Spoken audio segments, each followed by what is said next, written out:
കോഴിക്കോട് വളയത്ത് വീടിന്റെ സൺഷെയ്ഡ് തകർന്നു വീണ് 2 മരണം. തൊഴിലാളികളായ വിഷ്ണു, നവജിത്ത് എന്നിവരാണ് മരിച്ചത്. പരിക്കേറ്റ 3 പേരെ വിവിധ ആശുപത്രികളിൽ പ്രവേശിപ്പിച്ചു.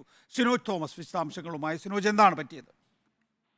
നികേഷ് കുമാർ, അല്പസമയം മുൻപാണ് ഈ അപകടം സംഭവിക്കുന്നത്. കോഴിക്കോട് വളയം കൊമ്മോട്ടുപൊയിലാണ് അപകടമുണ്ടായത്. നിർമ്മാണത്തിലിരിക്കുന്ന വീടിന്റെ സൺഷെയ്ഡ് തകർന്നാണ് അപകടമുണ്ടായതെന്നാണ് ലഭിക്കുന്ന വിവരം. രണ്ട് നിർമ്മാണ തൊഴിലാളികളാണ് മരിച്ചിരിക്കുന്നത്. തൊഴിലാളികളായ 26 വയസ്സുള്ള വിഷ്ണു, നവജിത്ത് എന്നിവരാണ് മരിച്ചിരിക്കുന്നത്. മറ്റ് 3 പേർക്ക് പരിക്ക് പറ്റി എന്നാണ് വിവരം ലഭിക്കുന്നത്. ഈ 3 പേരും വിവിധ ആശുപത്രികളിൽ പ്രവേശിപ്പിച്ചിട്ടുണ്ട്.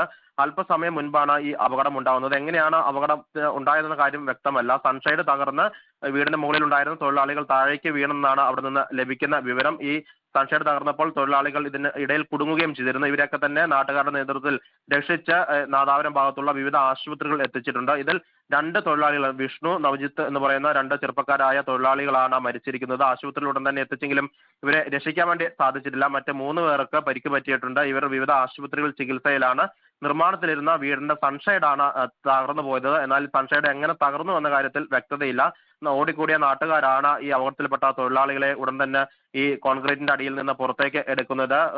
5 പേരും ഈ കോൺക്രീറ്റിന്റെ ഇടയിൽ പെട്ടുപോയിരുന്നു. നവജിത്തിനെയും വിഷ്ണുവിനെയും ഉടൻ തന്നെ അവിടെ നിന്ന് എടുത്ത് സമീപത്തെ ആശുപത്രിയിൽ എത്തിയെങ്കിലും രക്ഷിക്കാൻ കഴിഞ്ഞില്ല എന്നാണ് ലഭിക്കുന്ന വിവരം. മറ്റ് 3 പേർ വിവിധ ആശുപത്രികൾ ചികിത്സയിൽ തുടരുകയാണ്. വളയം കൊമ്മോട്ടുപൊയിലാണ് ഈ അപകടം ഉണ്ടായിരിക്കുന്നത്. നിർമ്മാണത്തിലിരിക്കുന്ന വീടിന്റെ സൺഷെയ്ഡാണ് തകർന്നത്.